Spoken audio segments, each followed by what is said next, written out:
বন্ধুরা, মঙ্গলবার সুপ্রিম কোর্টের প্রধান বিচারপতির ডিভিশন বেঞ্চে 26,000 চাকরিহারা শিক্ষকের রায় যখন ঘোষণা হচ্ছে, তখন কিন্তু একজন যিনি থাকলেন গোটা রায় জুড়ে, যে অন্তর্বর্তীকালীন রায় ঘোষণা হলো, শর্ট অর্ডার ঘোষণা হলো, সেই শর্ট অর্ডারের ছত্রে ছত্রে, বর্ণে বর্ণে, অক্ষরে অক্ষরে যিনি থাকলেন তিনি আর কেউ নন, হাইকোর্টের অবসরপ্রাপ্ত বিচারপতি অভিজিৎ গাঙ্গুলি স্যার।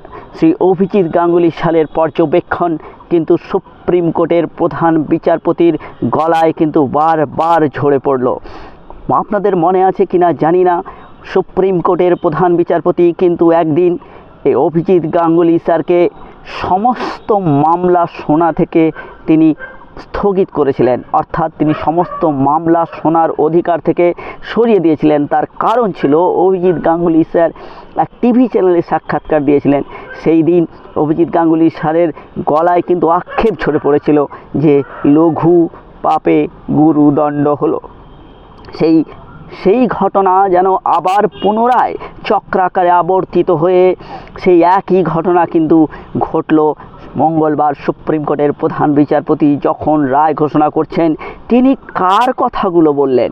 তিনি ঠিক একই রকমভাবে অভিজিৎ গাঙ্গুলি স্যারের রায়ের কথাগুলো যেন তিনি বারবার তিনি দেখে দেখে হাইকোর্টের প্রধান বিচারপতির যে ডিভিশন বেঞ্চ রায় দিয়েছিলেন, যেটা কিনা অভিজিৎ গাঙ্গুলি স্যারের রায়ের প্রতিলিপি ছিল, সেই কপিটাই তিনি কিন্তু বারবার বলে গেলেন।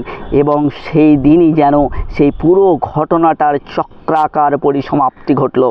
অর্থাৎ অভিজিৎ গাঙ্গুলি স্যারের নির্দেশ, সেই নির্দেশের ফলে তাকে আবার সেই মামলা থেকে সরানো এবং হাইকোর্টের ডিভিশন বেঞ্চ তৈরি করা, সেই ডিভিশন বেঞ্চের রায় পুনরায় ঘোষণা করা। সুপ্রিম কোর্টের প্রধান বিচারপতি যখন তিনি এই কাজটি করছেন, তখন কোথাও যেন অভিজিৎ গাঙ্গুলি স্যারের নাম কিন্তু বারবার অস্ফুটে উচ্চারিত হচ্ছে আকাশে বাতাসে। সবাই বলছেন এই সমস্ত ঘটনার পিছনে যিনি আনসাং হিরো, যার নাম কখনো বলা হচ্ছে না, সেই কিন্তু অভিজিৎ গাঙ্গুলি স্যার। অর্থাৎ এই পুরো ঘটনাটাকে যিনি বাঁচিয়ে দিলেন, হ্যাঁ বন্ধুরা, তিনি বাঁচালেন, অভিজিৎ গাঙ্গুলি স্যার বাঁচালেন। কাকে বাঁচালেন? বাঁচালেন সমস্ত যোগ্য চাকরি প্রার্থীদের। আজকে যদি তিনি সিবিআইয়ের নির্দেশ না দিতেন, সমস্ত যোগ্য চাকরি প্রার্থীদের ওএমআর শিট বিনষ্ট করা হয়েছে, তার ফুটপ্রিন্ট যখন এখন আছে, সেটা সমস্ত সিবিআইয়ের উদ্ধার করা ফুটপ্রিন্ট। এই উদ্ধার করা ফুটপ্রিন্ট যদি না থাকতো, আজকের এই রায় কিন্তু ঘোষণা হতো না। সমগ্র নিয়োগ প্রক্রিয়ায় বাতিল করতে বাধ্য হতেন সুপ্রিম কোর্টের প্রধান বিচারপতি, যিনি বলেছেন এটা একটা সিস্টেম্যাটিক ফ্রড। বন্ধুরা, তিনি কাকে বাঁচালেন? তিনি বাঁচিয়ে দিলেন রাজ্য সরকারকে। হ্যাঁ বন্ধুরা, রাজ্য সরকার যিনি কিনা সুপার নিউমারি পোস্ট তৈরি করতে চেয়েছিলেন, অযোগ্যদের নিয়োগ করা হয়েছে, থাক, তার জায়গায় সুপার নিউমারি পোস্ট ক্রিয়েট করে ওয়েটিং লিস্টদেরকে ঢুকিয়ে দেওয়া হবে।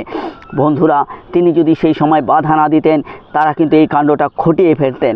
হ্যাঁ, আজকে তারা বেঁচে গেলেন অভিজিৎ গাঙ্গুলির জন্য। তিনি বাধা দিয়েছিলেন জন্য তারা সুপার নিউমারি পোস্টে নিয়োগ করেনি, আর সেই জন্যই আজকে সিবিআইকে দিয়ে তাদের অ্যারেস্ট করানো স্থগিত করা গেছে।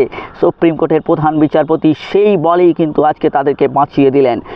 3 নম্বর, যিনি বেঁচে গেলেন তিনি কিন্তু কে না, স্বয়ং এসএসসিকে সবচেয়ে বেশি যিনি বাঁচিয়েছেন, তিনি সুপ্রিম কোর্টের হাইকোর্টের বিচারপতি, অবসরপ্রাপ্ত বিচারপতি অভিজিৎ গাঙ্গুলি। তার কারণ, অভিজিৎ গাঙ্গুলি স্যারের নির্দেশে হয়েছিল সিবিআই তদন্ত, আর সিবিআই তদন্তের ফলেই কিন্তু এই ডাটা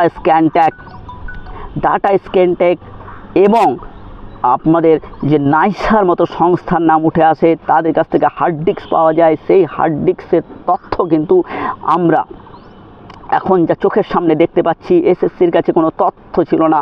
এই সমস্ত তথ্য তারা যে এখন বলতে পারছে, যোগ্যদের হয়ে যারা সওয়াল করতে পারছে, সেই সওয়ালের প্রধান তিনি যে মেরুদণ্ড, তিনি কিন্তু হলেন অভিজিৎ গাঙ্গুলি স্যার। তিনি যদি সিবিআই তদন্ত না দিতেন, এই সমস্ত তথ্য কিন্তু বিনষ্ট হতো, ফাঁকা পড়ে থাকতো, প্রাইমারি রিক্রুটমেন্টের মতো এর হাল হতো।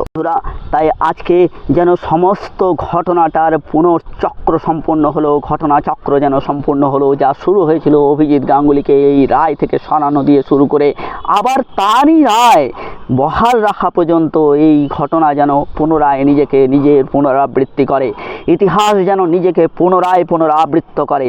তো বন্ধুরা, থাকবেন সঙ্গে।